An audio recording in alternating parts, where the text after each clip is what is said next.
जय हिंद बेटे। इस लेक्चर में हम लोग जिस टॉपिक पर बात करने वाले हैं वो स्पीड से ही रिलेटेड बात करने वाले हैं, बट कुछ इम्पोर्टेंट पॉइंट हैं उस पर हम लोग बात करेंगे कि वो इम्पोर्टेंट पॉइंट क्या हैं जिस पर आप इतना मतलब कह सकते हैं कि न्यूमेरिकल जब लगाते हैं तो फंस जाते हैं। तो हम स्पीड तो जान ही गए हैं कि स्पीड बेसिकली क्या होता है। तो it is the ratio of the distance या rate of the distance with respect to the time. आप ऐसा बोल सकते हो कि डिस्टेंस और टाइम के रेशियो को हम स्पीड बोलते हैं। लेकिन जब आप न्यूमेरिकल लगाने जाते हो तो मोस्ट ऑफ द केस में बहुत थोड़ा सा घुमा कर दे देता है और फिर आप न्यूमेरिकल नहीं बन पाता है आपको। तो फॉर योर नॉलेज हम ऐसा कह सकते हैं कि फॉर योर नॉलेज, ठीक है। तो अरे यार ये डी मिसिंग हो गया, नॉलेज, ठीक है, फॉर योर नॉलेज। तो आपके नॉलेज के लिए यहाँ पर क्या होगा, थोड़ा सा इम्पोर्टेंट यहाँ पर स्पीड के बारे में हम बात करेंगे। इम्पोर्टेंट बात ये है कि मान लो कि एवरेज स्पीड, यहाँ पर जो हम टॉपिक डिस्कस करने वाले हैं वो टॉपिक हमारा यही होगा कि मैं यहाँ पर कलर बदल कर लिखता हूँ ताकि आपको थोड़ा सा आपको यहाँ पर अटेंशन बनी रहे। क्या है कि एवरेज स्पीड मैं बताने वाला हूँ, कैसे बताने वाला हूँ, इन डिफरेंट सिचुएशन में बताने वाला हूँ, ठीक है।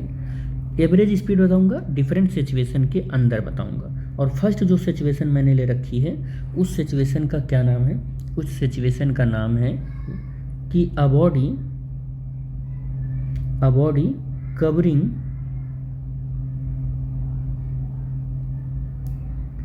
different distance with different speed।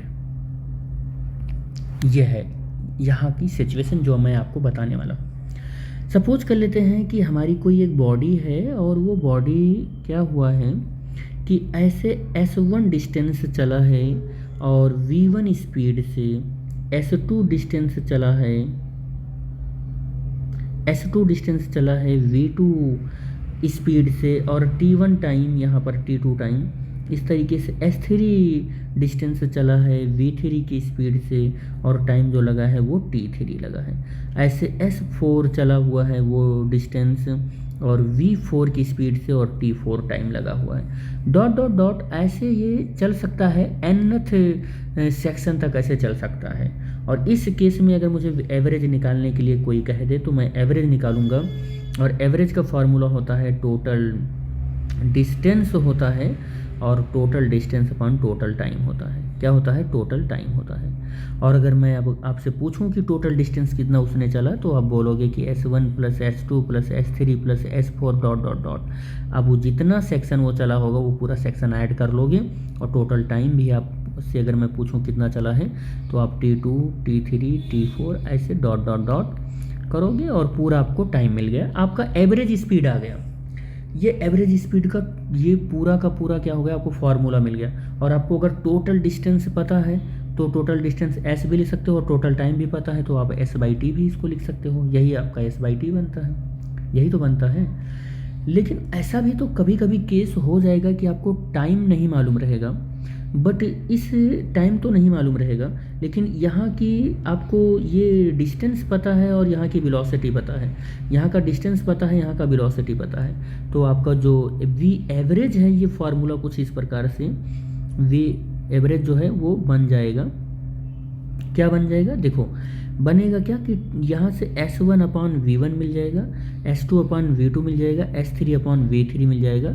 यानी कि मैं ये बताना चाह रहा हूँ कि आपके एवरेज के फॉर्मूले से T भी गायब हुआ मिल सकता है, क्योंकि जब आप न्यूमेरिकल के साथ डीलिंग करते हैं तो वहाँ पर आपको वेलोसिटी, स्पीड और डिस्टेंस आपको गिवन हो सकता है और ऐसा हो सकता है कि टाइम ना गिवन हो। तो आपको टाइम को इस तरीके से आपको क्या करना होगा, रिजॉल्व करके लिखना होगा।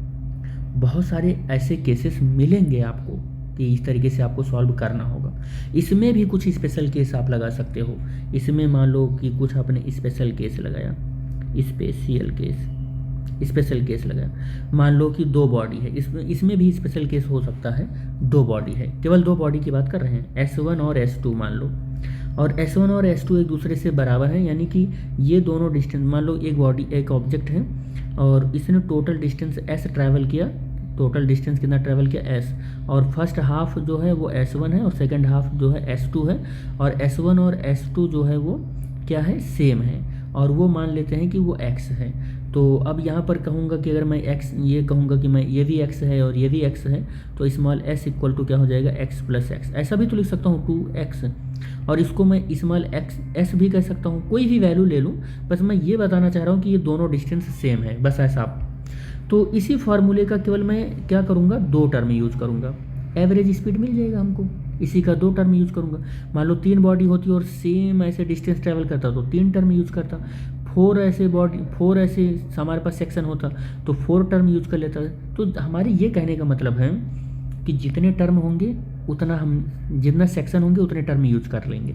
लेकिन हमने आपसे कहा कि हमारे पास अगर 2 बॉडी हैं तो देखो वी एवरेज कितना हो जाएगा, तो V average S1 plus S2 upon T1 plus T2 हो जाएगा। और आपसे हमने कहा कि S1 प्लस S2, अगर S1 और S2 दोनों S है, दोनों कितना है, S हैं, तो आप यहाँ पर अगर दोनों को S बोल रहे हो तो ये कितना हो जाएगा, 2S हो जाएगा। कितना हो जाएगा, ये 2S हो जाएगा ना, ये 2S हो जाएगा, और T1 प्लस और T2 हो जाएगा, T1 प्लस T2 हो जाएगा। अब हम बाय डिफ़ॉल्ट ऐसा भी तो हो सकता है कि इस यहाँ पर S मालूम हो आपको और वेलोसिटी मालूम हो, तो हम टाइम निकाल लेंगे फर्स्ट सेक्शन का। और ऐसा भी हो सकता है कि वहाँ का डिस्टेंस मालूम है और वेलोसिटी मालूम है, तो सेकंड वाले सेक्शन की इस तरीके से टाइम निकाल लेंगे। ये वैल्यू अगर मैं यहाँ पर पुट करूँगा तो V average is equal to क्या हो जाएगा, two S is equal to S upon V1 और एस अपॉन V2 हो जाएगा। और यहाँ से क्या मिल जाएगा हमको कि 2s upon 1 upon V1 plus 1 upon V2, और s से s कैंसिल हो जाएगा, 2 upon 1 upon V1 plus 1 upon V2, और 2V1 V2 upon V1 plus V2। ऐसा भी फार्मूला हमको मिल सकता है, बहुत पॉपुलर फार्मूला है, ऐसा मिल नहीं सकता है, ऐसा मिलेगा आपको एग्जाम में, ये उसमें न्यूमेरिकल में, ऐसा आपको न्यूमेरिकल में मिलेगा ही मिलेगा कोई ना कोई एक ऐसा कि डायरेक्ट इस फॉर्मूले पर ऐसे रख दो और सॉल्व करके आप आंसर ले आओ। ये बहुत स्पेशल काइंड ऑफ केस है, ठीक है। और इससे पता भी क्या चल रहा है आपको कि कोई ऐसा ऑब्जेक्ट है जो सेम डिस्टेंस, मान लो कि ऐसे है, ऐसे इधर जा रहा है और फिर इधर आ रहा है, और फिर इतना ही डिस्टेंस इधर जा रहा है, और फिर इतना ही डिस्टेंस इधर आ रहा है, फिर इतना जा रहा है। यानी मैं कहना ये चाह रहा हूँ कि हार्मोनिक मीन अगर होगा तो वहाँ पर ये फार्मूला आप लगा देना। मैं नोट पॉइंट में लिख ही देता हूँ इस बात को, नोट पॉइंट में लिख रहा हूँ मैं कि the average speed is the harmonic mean. मैं लिख दिया, ये बात आप नोट कर लेना, ऑफ द इंडिविजुअल स्पीड,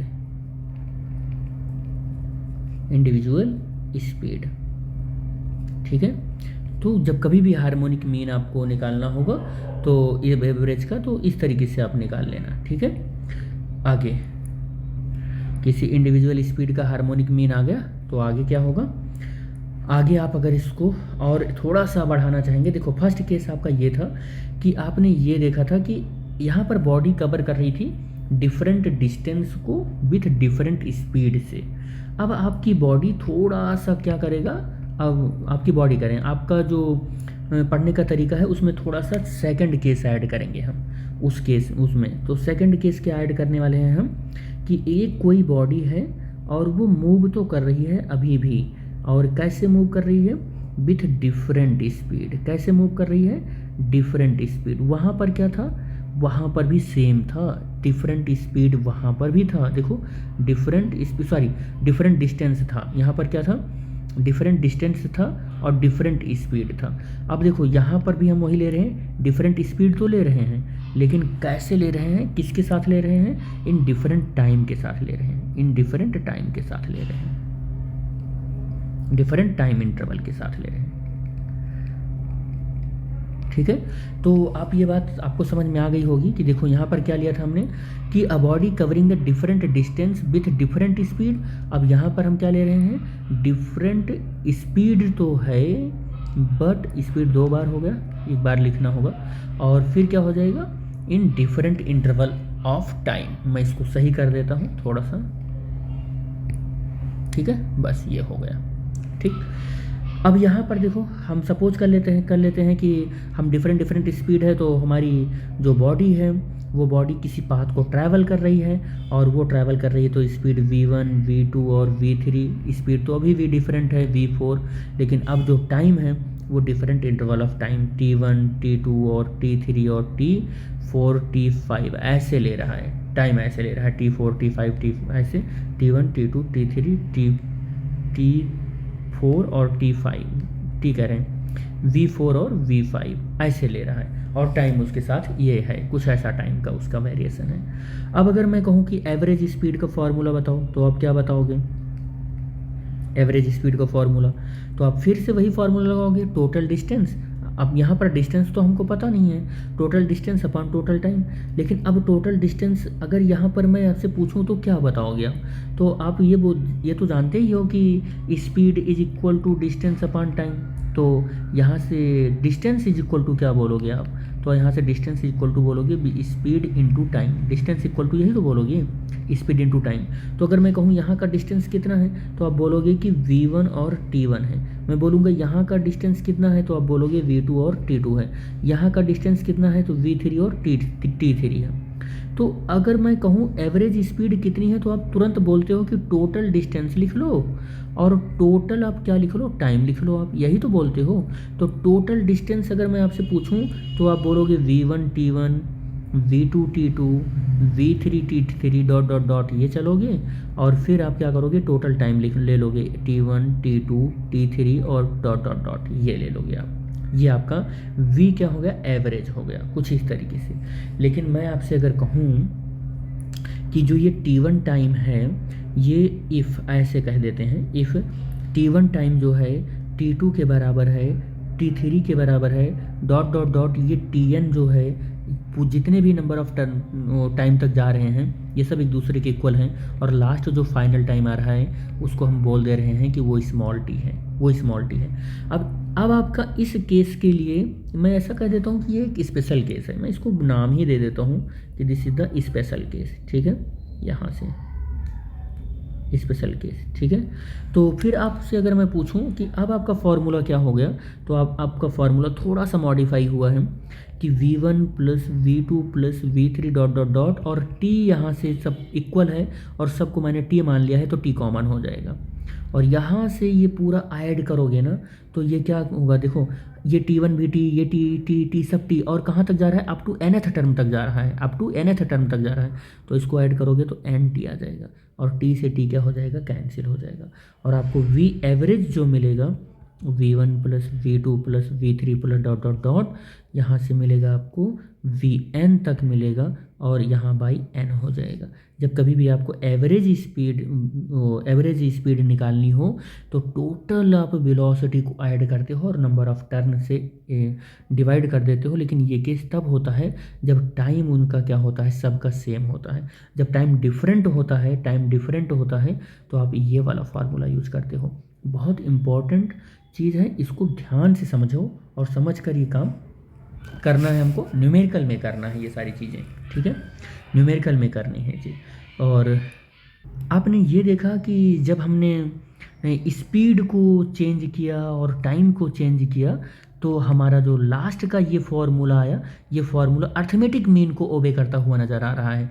लेकिन यहाँ पर जब हमने स्पीड को चेंज किया था और हमने वेलोसिटी को, डिस्टेंस को चेंज किया था, तो हमने ये देखा था कि ये जो मेरा फार्मूला है ना, वो फार्मूला हार्मोनिक मीन से रिलेटेड आया, हार्मोनिक मीन को बता रहा है।